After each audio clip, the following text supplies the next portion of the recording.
আসসালামু আলাইকুম। আমি আইছি আমার একটা হুদ্দর বইনের বাসাত। তো হুদ্দর বোনের বাসাত আবার পরে খাইলাম কিতা খাইতাম তাই করে ভাই অনেক দিন হয়েছে আর অন্য খেউরা তো রান্না খাইছি না, তো আজকে তুমি রান্না করো। আমি তো রান্না চিনি না, করে আচ্ছা যেগুলা যে এরকম পারো এরকমই করো।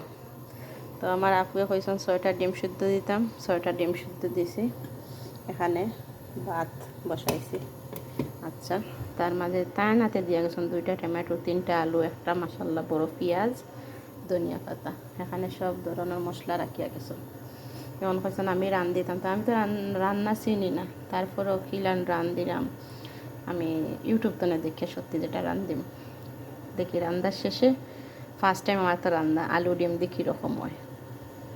আমি এমন রান্ধি আমার নিজেরটাই আমি নিজে খাইতে পারি না, তখন আমার দোষ নেই। এখানে প্রায় ভাত শেষ হওয়ার পর ডিম সেদ্ধ হয়ে গেছে। আমি আলু কাটিয়ে রাখছি, পেঁয়াজ বড় একটা মশলা মনে হয় 400 গ্রাম পেঁয়াজ হবে। এখানে অনেকগুলো 2টা টমেটো। এখন রান্না করতাম। ওকে, তেল এখানে গরম করলাম। তেল একটু বেশি হয়ে গেছে জানি। আচ্ছা, রান্না করার পরে তেল উঠিয়ে ফেলানি দেব, বেশ তেল না হলে পেঁয়াজ ভাজা হইতো না। মাশাআল্লাহ, তো চিকেন করে পেঁয়াজ খাচ্ছি না। আচ্ছা, আমার মতন চিকেন করে খাটা জানাইও। বিসমিল্লাহ। আসিও না আমার পেঁয়াজ কাটা নিয়ে। আসলে এখন আমি দিন দিন দেখি বেটিন হয়ে যায় আর বেটাইন হয়ে যায় রান্নার ক্ষেত্রে। কারণ আগে যে মহিলারা করতে সুন্দর করে কুচি করে পেঁয়াজ কাটতে পারতো, সব সুন্দর করে রান্না করতে পারতো, এখন দেখি না বেটিন বাংলাদেশও আর বেটাইন প্রবাস আইয়া মাশাআল্লাহ ভিআইপি শিপ হয়ে গেছে। কারণ এখন বেটাইনটার লাগে আমরা বেটিনতে পারতাম না রান্না করার দিকে। মাশাআল্লাহ বেটাইনটার এখন রান্না, সেদিন আমার হাজব্যান্ডের রান্না করছেন, অনেক মজা হয়েছে মাশাআল্লাহ। আসলে খাবার এখনও মনে রইতেছে। তো বেটাইনও এখন যে বেটাইনতে বাংলাদেশও গেলাসে পানি ডালে খাইতা না জগৎ অনেক, ও বেটাইনতে আজকে বিদেশ আইয়া মাশাআল্লাহ ভিআইপি শিপ। আসলে যেটা সত্যি কথা বুঝে না 5 মিনিট মানে পেঁয়াজ একদিন করে গরম তবে কিন্তু আর ভিজেন না, সেটা করতাম দিলাইতাম না হালকা হালকা।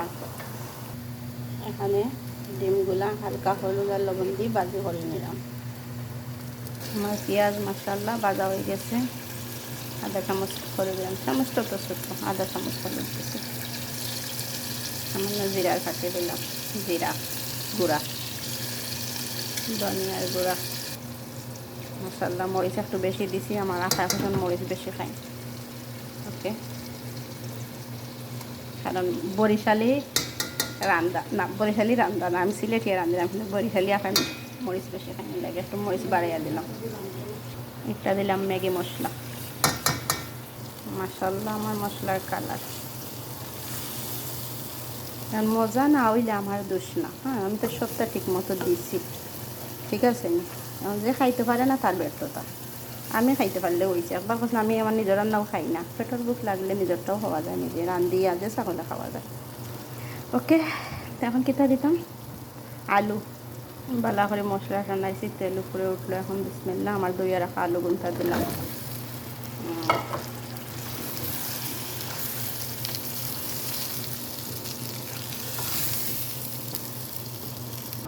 আমি বালা করে আলু কষাই এখন অনেক সামান্য জল দিয়েছি।